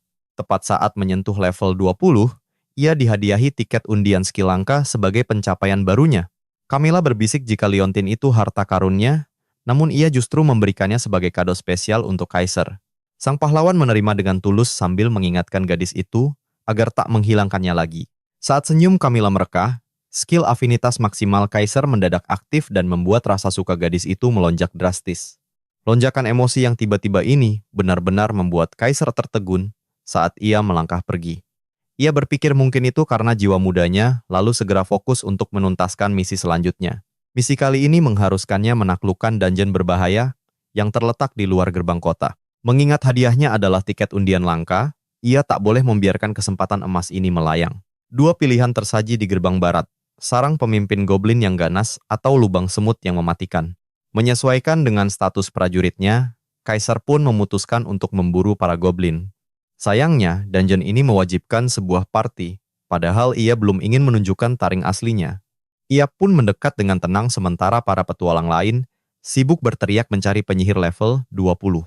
Di tengah hiruk-pikuk itu, para pengumpul barang dan tukang tempa ikut meramaikan suasana hingga menyerupai pasar tumpah yang sangat sesak. Kaiser memperhatikan bagaimana para pencuri dan pemain amatir langsung diusir tanpa ampun dari sana. Para penyihir dikerumuni layaknya madu, banyak pemain memohon agar mereka bersedia bergabung ke dalam tim. Hierarki dunia ini memang kejam. Siapa yang terkuat melawan bos, dialah dewa, dan penyihir adalah penguasanya. Ia sadar betul bahwa di tempat seperti ini, seorang pendekar pedang sering dianggap remeh. Namun tiba-tiba, sebuah suara memanggilnya dari arah belakang. Seorang pemain muncul dan menawarinya posisi jika memang ia masih belum memiliki kelompok. Kaiser memastikan apakah mereka menerima pendekar pedang rendahan, dan mereka mengangguk setuju tanpa ragu. Alasannya sederhana, mereka hanya butuh 1 anggota tambahan untuk memenuhi syarat masuk dungeon. Meski merasa ada yang janggal, sang pahlawan memilih untuk mengikuti permainan mereka. Begitu ia setuju, sebuah undangan party segera muncul di layar sistemnya. Lewat satu lirikan pada status mereka, Kaiser tahu orang-orang ini sedang mengincarnya. Beberapa saat lalu, zirah merah mencolok milik Kaiser memang telah mencuri perhatian mereka di kerumunan. Tak ada pemula yang memakai perlengkapan sekeren itu, memicu niat busuk di benak si pengguna pedang bastard. Tim itu pun merangsek masuk ke sarang goblin yang gelap, hanya mengandalkan cahaya obor yang temaram. Penjelajahan dimulai dengan aksi pembersihan para pengintai goblin tanpa hambatan berarti. Notifikasi sistem berbunyi, memperingatkan bahwa sang kepala suku kini telah menyadari kehadiran mereka. Pemimpin parti dan sang pelindung mulai pamer kekuatan, menunjukkan level tinggi mereka dengan angkuh. Kaiser pun berpura-pura terkesan melihat koordinasi serangan dan daya hancur mereka yang cukup besar. Tak butuh waktu lama bagi kepala suku goblin untuk mengirim pasukan tambahan guna menjegal mereka. Mendadak puluhan mata merah menyala di kegelapan, diiringi getaran dinding saat gerombolan monster menerjang. Dengan nada licik, mereka meminta Kaiser untuk menghadapi gelombang serangan monster itu sendirian. Mereka berjanji akan membantu jika situasi memburuk. Sementara si penyihir menyebut ini tes kerjasama. Gadis itu bahkan bersumpah akan melindunginya jika Kaiser sampai terdesak oleh para goblin. Meski mencium aroma jebakan, harga diri sang pahlawan tak membiarkannya untuk mundur selangkah pun. Ia menerjang maju, menebas monster-monster itu seolah hanya membelah boneka jerami di tempat latihan. Insting bertarung Kaiser yang mengerikan mengonfirmasi kecurigaan mereka bahwa ia adalah seorang veteran sejati. Sang pemimpin memerintahkan rekannya untuk menilai kemampuan Kaiser yang jelas-jelas melampaui kelas 2. Gerakan menghindarnya sangat presisi, ditambah serangan ke titik vital yang sangat cepat untuk pengguna pedang besar. Namun, sang pengamat merasa ada kekuatan misterius yang masih disembunyikan oleh pemuda itu. Menurutnya, level Kaiser belum cukup untuk mengalahkan pemain pro seperti Assassin Boy 69. Untuk levelnya, kecepatan Kaiser memang berada di atas rata-rata pemain pada umumnya. Namun kelas pembunuh adalah lawan yang berbeda. Mereka menguasai seni menghilang dan racun mematikan. Inilah salah satu kelas PvP paling broken. Melibas 3 lawan 1 pun terasa seperti hiburan belaka. Muak dengan analisis yang bertele-tele, sang penyihir menyuruh mereka untuk bersantai saja. Misi utamanya hanyalah melenyapkan pria itu. Detail lainnya sama sekali tidak penting sekarang. Perintah eksekusi diberikan. Sang Tang mulai merayap dalam bayang-bayang, mendekat untuk serangan bokongan. Sandiwara pemberian bantuan pun dimulai. Namun insting tajam Kaiser sudah mendeteksi niat busuk mereka. Bahkan saat ia sibuk mengoyak goblin layaknya membelah kayu bakar dengan sangat mudah. Pujian palsu mulai menghujani. Mereka menjilat dengan menyebut ilmu pedangnya mampu menaklukkan dungeon sendirian. Sang jagoan hanya menyeringai tipis, membalas sanjungan murahan itu dengan nada yang sangat santai. Si Teng terus bermanis mulut, menyebutnya sebagai gamer hardcore legendaris yang sangat patut dihormati. Tapi Kaiser tidak sebodoh itu. Ia tahu ada agenda tersembunyi di balik umpan monster ini. Rencana mereka sangat jelas, menjadikannya tumbal lalu merampas seluruh hartanya saat ia tewas. Namun untuk saat ini, sepertinya para pengkhianat itu masih menunggu waktu yang paling tepat. Saran untuk terus maju bukanlah bentuk kepedulian, melainkan langkah menuju jebakan maut yang nyata. Sambil menunggu saat ia paling lengah, parti itu terus membantai gelombang demi gelombang monster. Anehnya, serangan sihir gadis itu terus meleset dan nyaris mengenai Kaiser berkali-kali secara mencurigakan. Meski dibentak karena bidikan buruknya, ia tanpa malu justru menyalahkan goblin sebagai penghalang jalur. Ketiga pecundang itu mulai kehabisan napas, mengira Kaiser selamat hanya karena keberuntungan semata. Padahal Kaiser terkejut melihat betapa payahnya bidikan itu, padahal ia sudah memberi celah terbuka. Gerbang bos pun berderit terbuka. Aura kematian menyebar, menandakan kesempatan terakhir mereka telah tiba. 2 prajurit elit goblin muncul menghadang, siap menghancurkan siapapun yang berani mengusik wilayah mereka. Sang pemimpin memerintahkan Kaiser maju ke depan, sementara mereka berencana kabur dengan dalih penting. Tiba-tiba, Kaiser lenyap layaknya hantu. Kini, para prajurit elit itu justru mengincar mereka bertiga. Bajingan itu tahu rencana kita. Sang Teng berteriak panik menyadari permainan mereka telah terbongkar. Sambil menunjuk ke depan, sang penyihir berteriak agar si bodoh itu fokus pada maut. Dengan putus asa, mereka menahan serangan, memohon agar sihir api segera membumi hanguskan para goblin itu. Gadis itu mulai merapal mantra bola api dengan konsentrasi penuh, namun sebuah batu raksasa tiba-tiba melesat ke arahnya. Ia nyaris tewas jika tidak segera menghindar. Gadis itu terpaku dalam ketakutan saat melihat sosok raksasa mengerikan yang baru saja menyerangnya. Sang kepala suku goblin muncul dengan raungan dahsyat yang mampu menggetarkan seluruh isi ruangan itu. Wajah sang penyihir memucat pasi, ia berdiri mematung seolah baru saja melihat malaikat maut menjemputnya. Kaisar kembali menampakkan diri, bertanya dengan nada sopan apakah mereka adalah rekan dekat asasin itu. Mereka benar-benar bingung dan terpojok dalam situasi hidup dan mati. Kebenaran pun terungkap. Ia mencoba bernegosiasi agar tetap membantu menyelesaikan dungeon demi keselamatan bersama. Sebab, menaklukkan tempat terkutuk seperti ini tanpa parti penuh adalah sebuah misi bunuh diri. Kaisar mengangguk setuju, namun sedetik kemudian, sebilah pedang tajam sudah menancap tepat di jantungnya. Bersamaan dengan hantaman fatal itu, Kaisar mempertegas bahwa ia sama sekali tidak tertarik pada logika. Biarlah sisanya berduel dengan maut. Notifikasi hadiah pun muncul, bayaran yang sangat setimpal karena telah melenyapkan para pengkhianat menjijikan. Rencananya berjalan sempurna, menggunakan skill backstep pada mayat sekitar saat para prajurit elit muncul. Kemampuan asasin tingkat tinggi membuatnya bisa menghilang seketika tanpa ada satupun yang menyadari. Ia hanya perlu bersembunyi dalam kegelapan, menunggu trio bodoh itu teralihkan oleh pertempuran maut. "Kau sudah gila!" Sang pemimpin berteriak tak percaya melihat Kaisar nekat menyeret mereka ke neraka. Dengan tenang Kaisar malah mengajukan teka-teki, memancing amarah pria yang sudah di ujung tanduk itu. Sebuah belati berkilau ditarik keluar, menjelaskan segalanya jauh lebih jelas daripada kata-kata apapun. "Aku tidak bekerja dengan parasit." Wajah pemimpin itu memucat saat mengenali belati mematikan tersebut. Senjata milik Assassin Boy 69 kini beralih tuan. Kaisar menyeringai penuh kemenangan. Si pemimpin terperangah melihat pedang berganti belati. Logikanya lumpuh menyaksikan pendekar pedang beralih fungsi. Baginya, belati di tangan ahli pedang besar hanyalah lelucon yang tak berguna. Dengan nada tinggi, dia meragukan Kaisar bisa menaklukkan Dunyon sendirian tanpa bantuan timnya. Kulit keras bos goblin sangat sulit untuk ditembus serangan fisik. Mustahil belati kecil itu bisa melukai kulit tebalnya, meski diayunkan ribuan kali sekalipun. Namun Kaisar hanya mengedikan bau santai.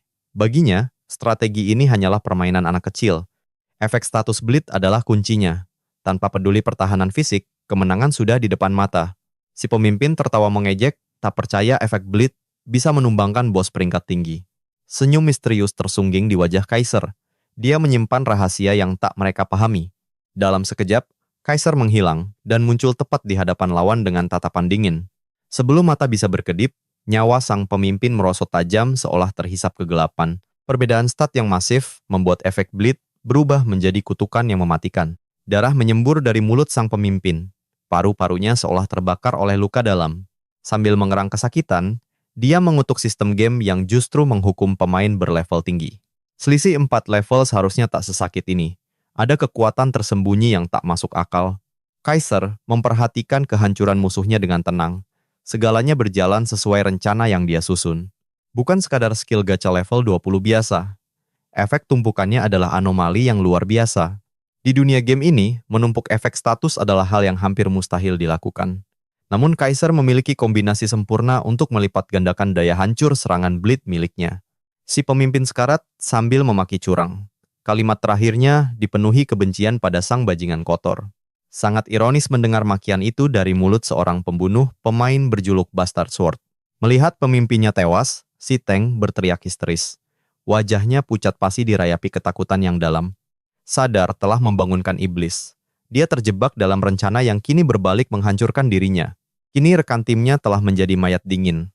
Ternyata, merekalah yang selama ini sedang diburu. Kaisar telah menjerat mereka dalam permainan benang tak kasat mata sejak awal pertemuan, terlambat untuk lari. Tebasan kilat belati Kaisar merobohkan para prajurit zirah seperti tumpukan gandum. Tubuhnya yang besar goyah, lalu ambruk. Pemain licik itu akhirnya tewas menyusul goblin lainnya. Kaisar pun membersihkan sisa-sisa pengacau tersebut. Raja Goblin yang sejak tadi diam terpaku, kini sadar bahwa gilirannya telah tiba. Menyaksikan pasukannya dibantai habis, sang bos melepaskan raungan amarah yang menggetarkan seluruh dungeon. Kaisar mendesah malas. Dia harus membereskan monster besar yang sedang mengamuk membabi buta ini. Bos itu melompat dengan bobot raksasa, mencoba menghancurkan Kaisar menjadi serpihan debu di bawahnya. Pertahanan fisiknya belum aktif sepenuhnya. Satu hantaman lutut telak menghajar wajahnya. Monster raksasa itu terpental ke belakang dengan mengenaskan. Terluka dan terhina, dia mengaktifkan pertahanan mutlak yang meredam semua serangan fisik menjadi nol. Tak gentar, Kaisar menari dengan belatinya. Darah segar menyembur dari tubuh goblin bak air mancur. Monster itu terbelalak ngeri. Setengah nyawanya raib hanya dalam satu rangkaian serangan cepat. Mata mereka bertemu.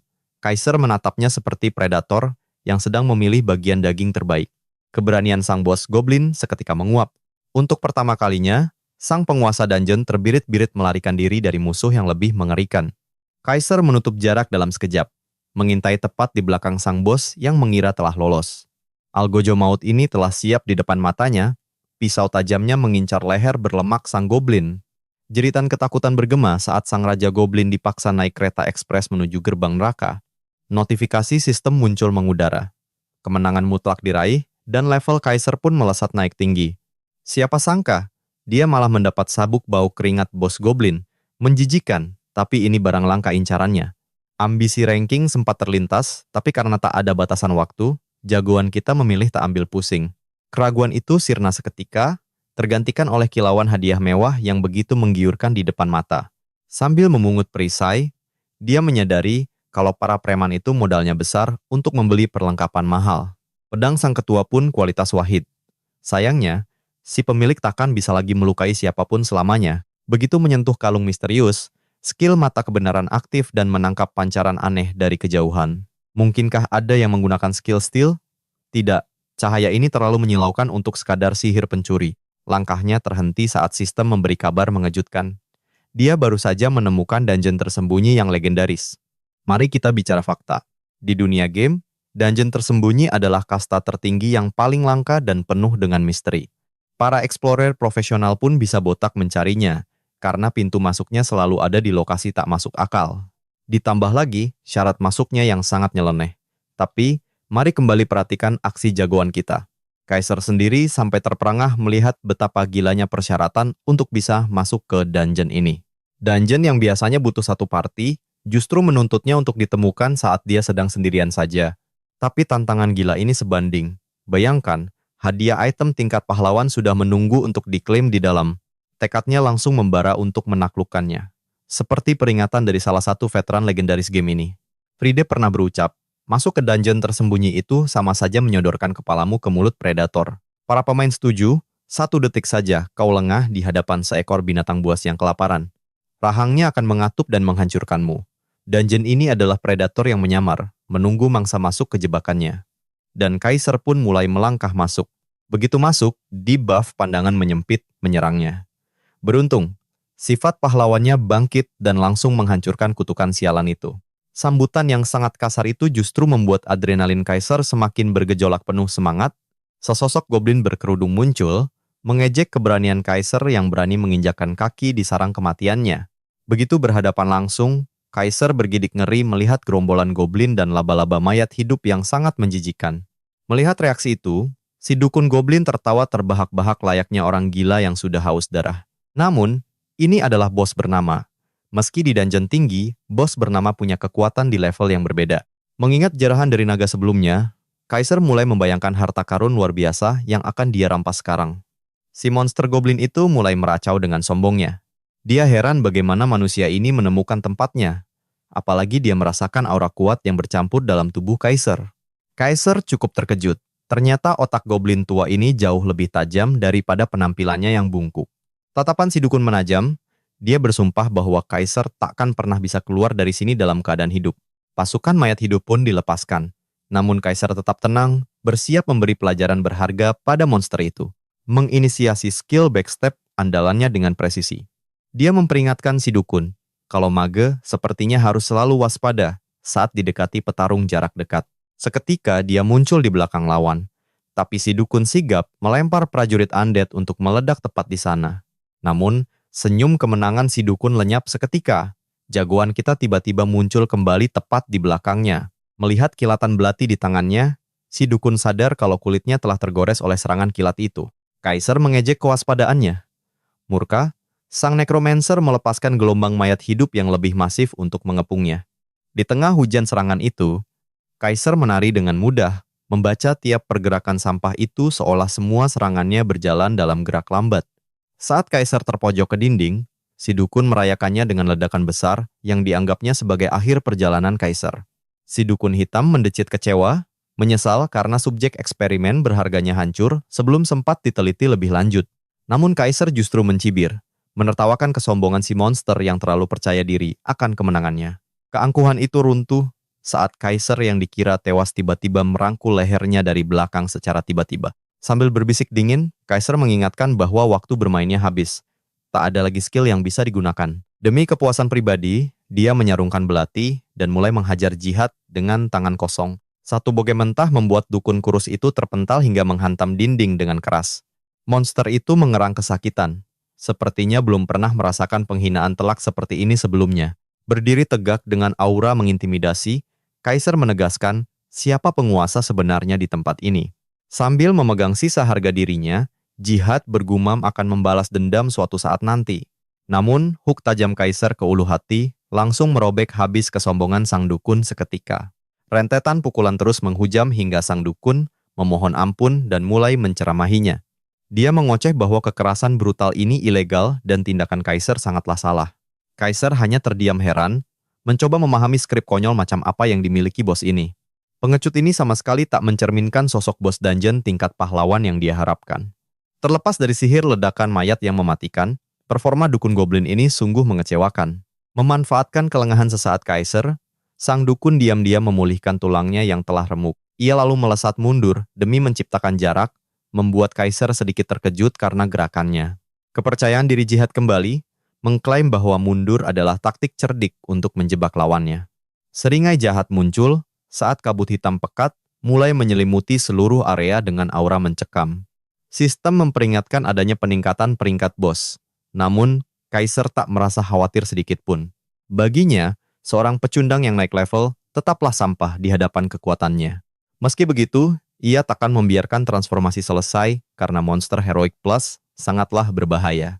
Dengan kecepatan penuh, ia melesat maju untuk menyudahi pertarungan sebelum keadaan memburuk. Sebelumnya, ia telah mengalokasikan seluruh poin stat terakhirnya ke kekuatan hingga menembus angka 100. Apalagi set perlengkapannya memberikan bonus kerusakan besar terhadap jenis goblin dan monster boss. Meski Jihad Black cukup tangguh, daya tahannya takkan berarti di hadapan kekuatan murni ini. Satu tebasan pedang besar yang menentukan langsung membelah tubuh dukun goblin itu menjadi dua. Penaklukan tuntas, ia pun mendapatkan hadiah tingkat pahlawan sebagai orang pertama yang menyelesaikannya. Akhirnya dia mendapatkan loot berharga, termasuk jubah sang dukun dan sebuah bola jiwa. Tatapannya kemudian tertuju pada item misterius bertajuk jejak klan yang terlupakan tanpa peringkat. Deskripsinya sangat samar, mengingatkannya pada drop item tak teridentifikasi di wilayah Demrock dulu. Mengabaikan hal itu, ia mengecek hadiah terakhir yang ia duga adalah kartu peningkat status. Namun, tepat saat ia mengkliknya, kartu itu ternyata Guardian tingkat heroik, seketika memadamkan rasa antusias yang Kaiser rasakan. Kaiser tak sudi membayangkan goblin buruk rupa ini akan terus membuntutinya kemanapun. Padahal, ia mengharapkan penjaga keren seperti naga. Namun, ia tetap mencoba memanggilnya. Bukannya dukun kegelapan yang sangar, justru Jihad Black versi peliharaan mungil yang muncul. Boneka kecil itu berkedip bingung, menatap sosok manusia yang sebelumnya hampir ia habisi. Kaiser hanya bisa menepuk jidat melihat sosok Guardian yang lebih mirip badut mini ini. Ia berharap tampilannya bisa lebih mengintimidasi, sementara Baby Black jatuh terduduk dengan putus asa. Makhluk itu tampak sangat terhina karena harus melayani manusia yang dianggapnya kotor. Sifat-sifatnya pun sangat buruk, tertulis sebagai sosok oportunis yang hanya berani pada yang lemah. Loyalitasnya sangat rendah, membuat makhluk menyebalkan ini lebih terasa seperti beban daripada hadiah. Parahnya, sistem memperingatkan bahwa pengkhianat kecil ini takkan ragu menusuknya dari belakang. Melihat wajah angkuhnya, Kaiser tahu dia tak boleh membiarkan makhluk ini lepas dari pengawasan. Sang jagoan pun perlahan melangkah mendekati Guardian mini yang sok jagoan tersebut. Melihat sosok raksasa di depannya mendekat dengan niat yang mengerikan, si kerdil itu bertanya apa rencana si manusia kotor padanya membuat Kaiser tertegun heran. Nyali makhluk buruk rupa ini, untuk menghina tuannya benar-benar di luar ekspektasi. Menyadari mulutnya sudah melampaui batas, Jihad langsung menciut. Saatnya memberi si dukun bodoh ini sedikit reparasi mental. Lewat sesi latihan fisik yang intens, Kaiser mengukir arti kata tuan yang sesungguhnya di benak Jihad. Gema jeritan indah dari pendidikan privat itu memenuhi gua, seiring loyalitas Jihad yang perlahan meroket tajam. Pelajaran perih demi masa depan. Usai sesi bermain yang panjang, sang jagoan pun akhirnya memilih lockout. Melirik keluar jendela, dia terhenyak melihat senja yang sudah larut dan perutnya mulai meronta lapar. Sebagai pengangguran teladan, Dia pun turun ke bawah untuk mencari asupan makanan dari sang ibu tercinta. Sialnya, dia hanya menemukan adiknya yang asyik berpesta keripik sambil bersantai di atas sofa empuk. Ingin menghujat tapi sadar diri. Dia memilih berdamai dan bertanya apa yang sedang ditonton sang adik. Nyaris tersedak. Dia tak menyangka bahwa adiknya juga ikut terjerat dalam dunia game Gus tersebut. Rupanya game itu sedang viral gila-gilaan, dan adiknya bahkan sudah mencapai level 71 sekarang. Otak Do-hyun buntu. Ternyata level setinggi itu dicapai dalam 6 bulan berkat bantuan dari teman-temannya. Penasaran, dia pun bertanya apakah mendaki ke level 70 sendirian memang memakan waktu selama itu. Seperti yang sudah diduga sebelumnya, dengan kejam adiknya menyindir bahwa progres akan melambat jika kau sesekali menyentuh rumput di dunia nyata.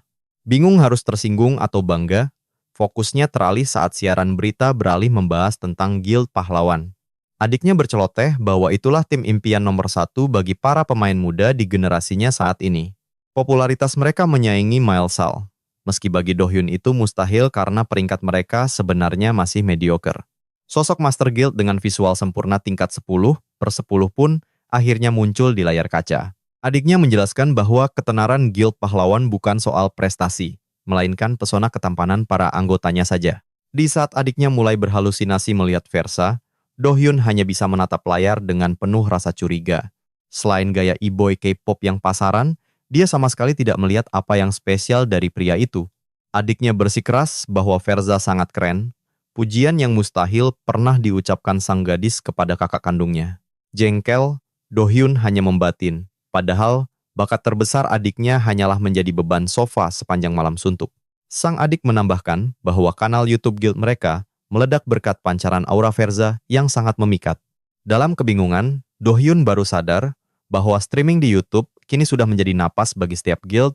Guild-guild penguasa papan atas secara rutin mampu menarik jutaan pasang mata setiap kali mereka melakukan streaming.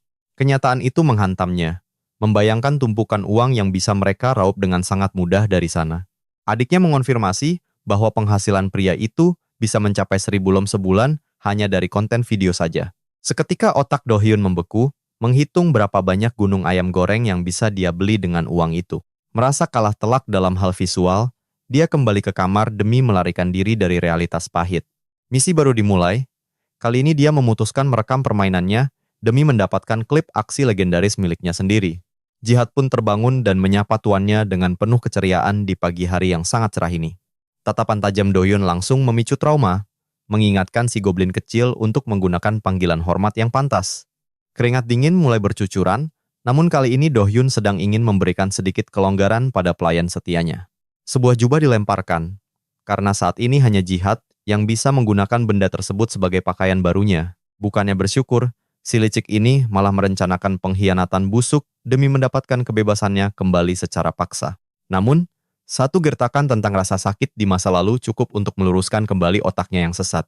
Akhirnya, Jihad pun kembali menunjukkan rasa hormat dan terima kasih yang mendalam atas kebaikan sang tuan.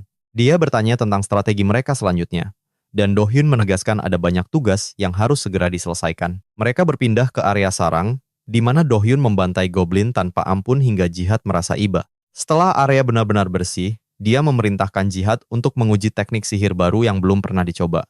Sang dukun diminta membuang semua jarahan dan mencoba membangkitkan kembali para goblin yang telah tewas tadi. Dengan ekspresi yang mendadak serius, si dukun kecil itu pun mulai merapalkan mantra sihir yang gelap. Ajaibnya itu berhasil. Sesosok goblin merah pun bangkit perlahan dari liang lahat dengan aura yang mencekam. Ritual itu diulang 2 kali lagi, menandakan batas maksimal pasukannya saat ini telah benar-benar tercapai. Namun, prospek memiliki pasukan mayat hidup memicu minatnya. Sang dukun terbukti jauh lebih berguna dari dugaannya. Tanpa permisi, si dukun langsung memerintah bawahannya. Dia benar-benar mengabaikan keberadaan tuannya sendiri. Saat ditanya, Jihad dengan santai menjawab kalau Kaiser tak perlu lagi repot membawa semua barang rampasan itu. Sifat budak korporat Jihad yang langsung menyuruh kerja paksa begitu aktif membuat Kaiser merasa jengkel. Dia memberitahu Jihad niatnya untuk memburu monster elit begitu mencapai level 2. Mengejutkan, Jihad menyebutkan bahwa dia sudah tahu persis di mana sarang para monster elit itu berkumpul. Rupanya, mereka terlalu malas untuk berpindah tempat dan lebih suka menetap di satu titik sepanjang waktu. Mendengar kabar itu, senyum lebar tersungging di bibir Kaiser. Sebuah rencana licik mulai terbentuk di kepalanya. Mengetahui gerombolan elit itu berkumpul di satu tempat, Kaiser segera menyusun strategi tempur yang mematikan. Dipandu Jihad, dia menemukan tempat berburu ideal berisi monster mirip goblin, namun dengan fisik lebih humanoid. Jihad mengonfirmasi kepada tuannya bahwa inilah target yang mereka cari selama ini. Senyum gila terukir saat Kaiser melihat mangsanya. Secara otomatis, misi darurat ujian sang pejuang pun aktif. Hadiahnya menggiurkan, 100 emas, XP skill, dan 1 tiket undian skill tingkat menengah. Dan kita tahu, jika ada tiket gacha sebagai taruhan, pria ini akan berjuang habis-habisan. Tanpa membuang sedetik pun dari batas waktu 48 jam, dia menyerbu masuk ke perkemahan musuh. Tak perlu sembunyi-sembunyi. Dia langsung menerjang maju, membuat gerombolan elit itu segera menghunus senjata mereka. Dengan perhitungan yang sempurna, Kaiser menghindari serangan pembuka dari monster-monster itu. Memanfaatkan momentum udara, Kaiser meluncurkan serangan dahsyat dari posisi atas. Tanpa mencabut pedang besarnya, dia menghantam wajah monster itu dengan lutut hingga giginya rontok berhamburan. Tak memberi napas, Kaiser langsung beralih ke target lain sambil menarik belati tajam dari inventarisnya. Sekali tebasan Vital Thrust, dia merobek organ vital 3 monster sekaligus dalam satu gerakan kilat. Serangan yang tak langsung membunuh pun meninggalkan efek pendarahan hebat yang sangat mematikan. Hanya dalam hitungan detik, seluruh perkemahan elit itu hancur, menyisakan satu monster yang gemetar ketakutan. Menguji kekuatan fisiknya, Kaiser menangkis serangan pedang monster itu hanya dengan sebilah belati kecil. Si makhluk terkejut serangannya tertahan. Kaiser pun mendaratkan tendangan keras tepat di ulu hati lawannya, membuat napas monster itu terhenti seketika. Untuk mengakhirinya, Kaiser akhirnya meraih senjata utamanya. Dia mengayunkan pedang besar merahnya dengan kekuatan penuh, mengabaikan teriakan terakhir monster malang tersebut. Tanpa perlawanan berarti, Kaiser membelah tubuh monster itu menjadi 2 bagian dengan 1 tebasan. Dari awal hingga akhir, dia hanya butuh beberapa detik untuk menodai tempat itu dengan darah musuhnya. Jihad hanya bisa terpaku melihat tuannya membantai pasukan elit tanpa meneteskan keringat sedikit pun. Dia sadar betapa mengerikannya pria ini sejak di hutan barat. Dia bukan lagi manusia biasa. Sebutan iblis jauh lebih cocok untuknya. Kaiser menancapkan pedangnya ke tanah, mempertajam indranya untuk ancaman baru. Para prajurit kroco sudah tamat. Kini, ancaman yang sesungguhnya akan segera menampakkan dirinya. Benar saja, bos lapangan tersembunyi, prajurit agung Goblin Koruk, melesat keluar dari kegelapan hutan. Misi daruratnya kini berevolusi menjadi tingkat yang lebih tinggi. Ujian sang prajurit agung, Koruk adalah bos elit dengan peningkatan fisik dan skill berserk yang sangat berbahaya bagi pemain. Pemain normal mungkin akan gemetar ketakutan, tapi bagi Kaiser, bos ini hanyalah karung jarahan berjalan. Dia menghunus pedang besarnya dan menerjang maju untuk menyambut sang bos tepat di tengah medan perang. Jihad mencoba memperingatkan bahwa melawan bos kaliber ini sendirian adalah tindakan yang terlalu gila. Namun Kaiser tak acuh. Kapal es milik Koruk mulai mengayun dengan serangan yang membabi buta. Jika beradu langsung, pedangnya bisa hancur. Dengan teknik tingkat tinggi, Kaiser menghindari bentrokan fisik secara elegan. Koruk menjadi linglung karena serangan mautnya gagal menumbangkan lawan dalam satu gerakan. Tak hanya si monster, Jihad pun ikut tercengang melihat kelincahan tuannya yang tak masuk akal itu. Sesaat sebelum kapak itu menghantam, Kaiser memutar sudut pedangnya demi menyelamatkan durabilitas senjata berharganya. Dia mendongak, menatap goblin raksasa itu dengan tatapan mengejek yang sangat memprovokasi. Koruk mengangkat kapak mautnya, siap untuk babak kedua. Namun Kaiser dengan tenang mematahkan momentum serangan si goblin itu. Pertarungan brutal pecah tanpa gerak kaki rumit, hanya adu kekuatan murni yang saling berbenturan. Mereka saling menghujam tanpa mundur selangkah pun. Pemandangan gila yang belum pernah Jihad saksikan selama 100 tahun. Berkat teknik tangkisan yang sempurna, tubuh Kaiser tetap kokoh tanpa luka sedikit pun. Dia meniadakan setiap serangan maut lawan dengan keahlian murni sebelum senjata itu sempat menyentuh kulitnya. Perlu diingat, menangkis adalah teknik berisiko tinggi. Salah perhitungan waktu sedikit saja, nyawa taruhannya. Inilah satu-satunya benteng pertahanan terakhir bagi seorang pendekar pedang sejati di medan laga. Kebanyakan pemain hanya berani menggunakannya pada monster lemah yang pergerakannya mudah ditebak. Namun di tangan ahli, tangkisan sederhana bisa menghancurkan skill legendaris. Meski tingkat keberhasilannya sangatlah rendah.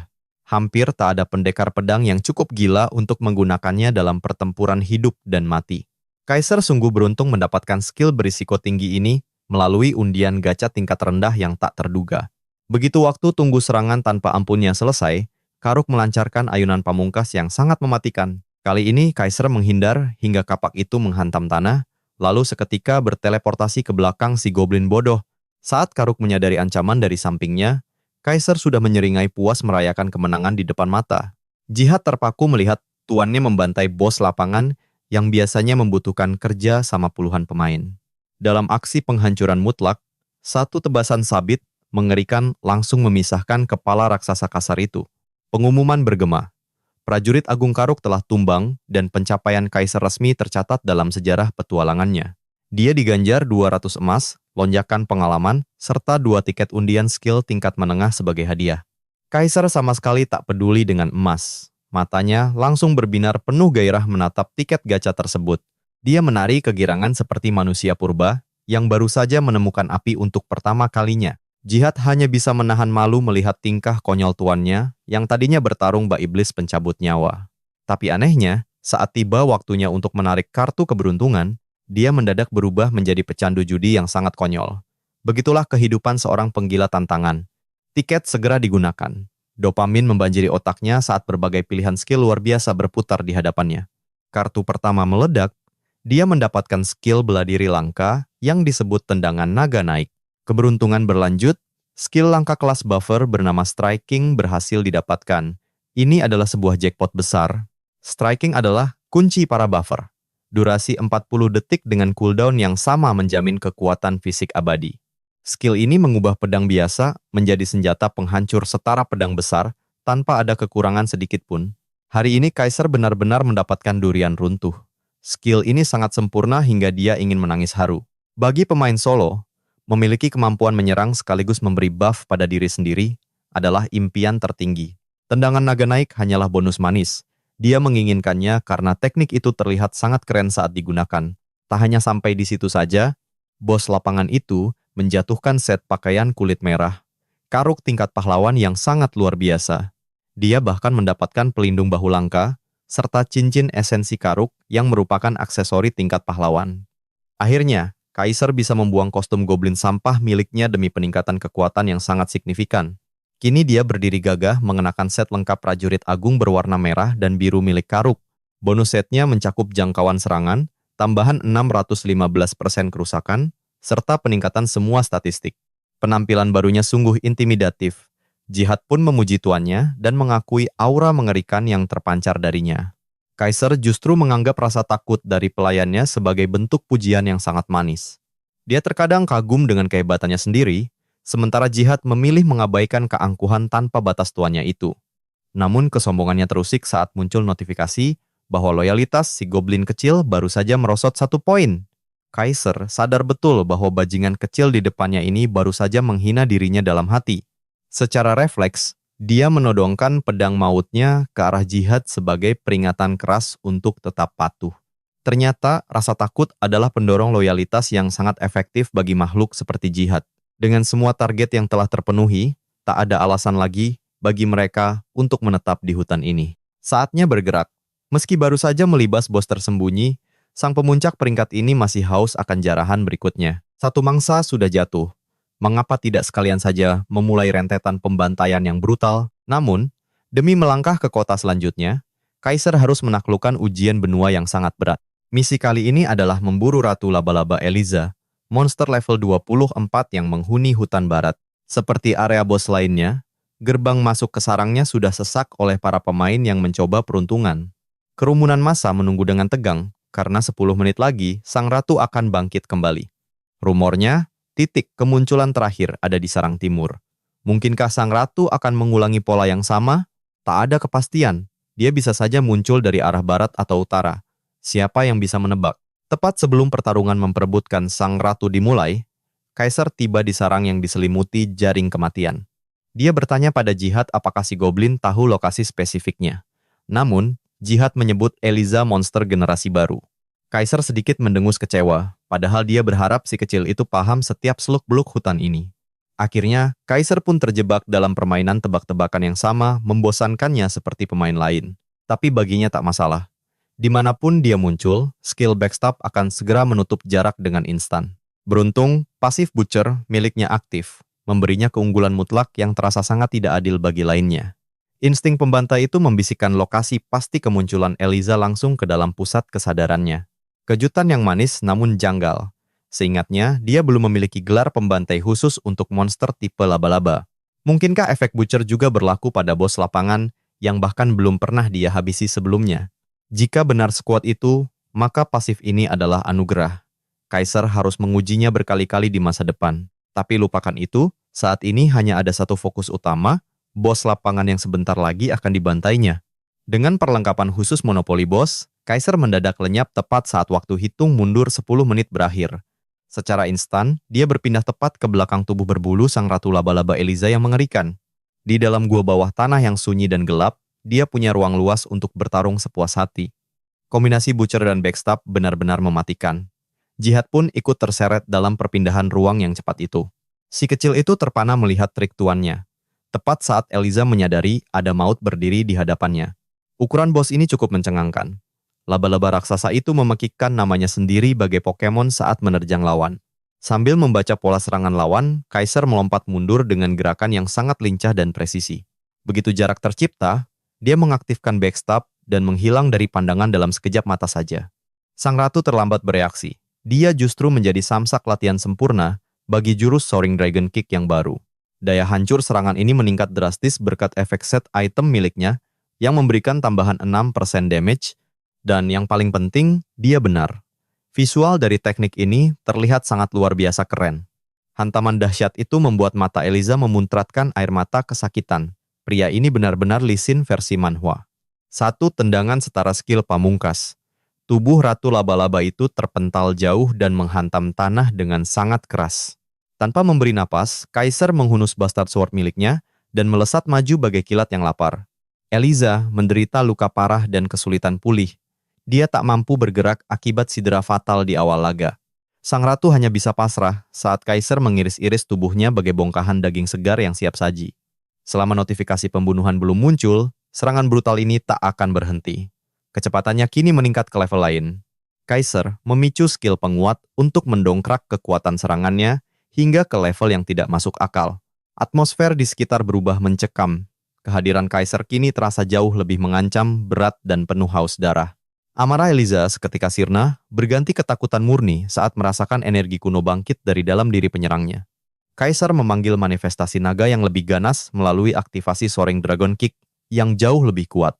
Dia menghantamkan kakinya tepat ke kepala Eliza, melumat otak monster raksasa itu hingga menjadi bubur menjijikan. Cairan empedu menyembur saat harapan hidup Eliza menguap. Kekuatan hantamannya bahkan mengguncang seluruh sistem gua tersebut. Di sudut yang aman, Jihad bersembunyi di balik batu sambil mengamati kehancuran itu dengan takyub. Dia merasa iba pada monster yang bertemu tuannya hari ini. Di ambang ajal, Eliza menatap Kaiser memelas. Kaiser justru merasa jengkel mendengar laba-laba itu terus meracaukan namanya sendiri bagai kaset yang telah rusak. Pertempuran pun mencapai titik akhir. Sisi sadis dalam diri sang raja mulai mendominasi. Senjata disingkirkan, kepalan murni siap menghancurkan. Sang ratu laba-laba gemetar, merasakan penderitaan hebat yang segera datang. Jihad hanya bisa terpaku mendengar hantaman tinju yang merobek daging monster itu. Kekejaman sang tuan meninggalkan trauma dalam. Ia tahu persis betapa mematikannya pukulan tersebut. Tinju Kaiser melesat secepat kilat, menghancurkan pertahanan terakhir dan menguras habis nyawa sang laba-laba. Saat nama Eliza diteriakkan berulang kali, ingatan lama Jihad tiba-tiba saja tersentak kembali. Sadar sepenuhnya, ia berlari ke medan laga. Dengan gemetar, ia memohon agar sang tuan menghentikan amukannya. Meski nyawa taruhannya, ia nekat memohon. Beruntung, nurani Kaiser masih tersisa di balik amarahnya. Kaiser pun menepi. Jihad menghambur ke arah Eliza, memanggil namanya dengan penuh isak tangis. Dengan sisa napas terakhirnya, sang ratu laba-laba menatap sayu ke arah goblin kecil itu. Eliza nampak kesulitan mengenalinya. Jihad pun membuka jubah, menunjukkan kepalanya demi memicu ingatan masa lalu. Begitu kesadaran itu pulih, tangis haru pun pecah. Sang laba-laba raksasa akhirnya mengenali sahabat lamanya. Kisah mereka bermula 150 tahun lalu. Saat itu, ia hanyalah laba-laba mungil yang lucu. Jihad selalu memanggilnya dengan nama Liza, sosok unik yang belum pernah ia temui di dunia manapun. Tanpa ragu, ia mengajak Eliza bertualang dan sang laba-laba pun langsung menyambut tawaran itu. Liza setia menemani setiap malam panjang dalam eksperimen yang melelahkan. Nama Liza terdengar terlalu biasa bagi Jihad. Ia pun memberinya nama Eliza yang disambut gembira oleh sang sahabat. Walau awalnya sulit diucapkan, sejak saat itu panggilan sayangnya tetaplah Eliza selamanya. Namun, suatu hari Jihad harus pergi ke tempat yang sangat berbahaya bagi laba-laba mungil. Tempat itu terlalu berisiko bagi Eliza. Sebelum pergi, sebuah janji suci terucap, ia pasti akan segera kembali. Eliza memegang teguh janji itu. Ia bergeming di tempat yang sama, menanti kepulangan sang sahabat. Waktu seolah membeku dalam kesunyian. Bulan berganti tahun, namun sosok yang dinanti tak kunjung tiba. Matahari terbit dan tenggelam berulang kali. 1 dekade pun terlewati dalam penantian yang menyakitkan. 100 tahun telah berlalu. Eliza masih terbelenggu dalam janji yang tak pernah kunjung terwujud. Gubuk tua tempat mereka tinggal akhirnya hancur. Terusir oleh waktu, Eliza terpaksa berpindah ke hutan barat. Setelah seabad terkubur, dalam kerinduan tanpa melakukan apapun, ia menguatkan tekad untuk kembali ke tempat awal. Ia terus merapal nama Eliza agar tak pernah terlupa. 150 tahun kemudian, takdir akhirnya mempertemukan mereka kembali. Meski wujud kini telah terbalik, perasaan itu tetap sama. Namun bagi Kaisar, Jihad hanyalah pria pengecut. Jihad menatap tuannya sejenak dengan mata sembab, lalu kembali terisak meratapi penderitaan panjang sang sahabat. Reuni ini pun menyisakan satu pertanyaan besar. Mengapa Jihad menghilang selama 1,5 abad? Rahasia apa yang ia sembunyikan selama ini? Ada alasan kelam yang tak mampu ia ucapkan. Sesuatu yang berada di luar jangkauan kemampuannya. Kaisar merasa jengah dengan jawaban itu. Namun Jihad hanya bisa bersujud, memohon maaf atas kebungkaman ini. Melihat ketulusan di mata sang goblin, Kaisar pun luluh. Kisah tragis Eliza membuat hatinya bimbang, tak tahu harus berbuat apa. Misi kelulusannya mutlak. Eliza harus mati. Ia tak mungkin mengabaikan tugas dan menunda kemajuannya. Syukurlah, Eliza memiliki solusinya. Ia membisikkan rencana rahasia kepada Jihad dalam bahasa kuno monster. Mendengar permintaan gila itu, Jihad sontak menolak dengan keras. Kaisar mendesak penjelasan dari mereka. Dengan berat hati, Jihad pun mulai menerjemahkan wasiat sang ratu.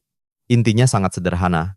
Sang ratu laba-laba meminta Kaisar untuk segera mengakhiri hidupnya.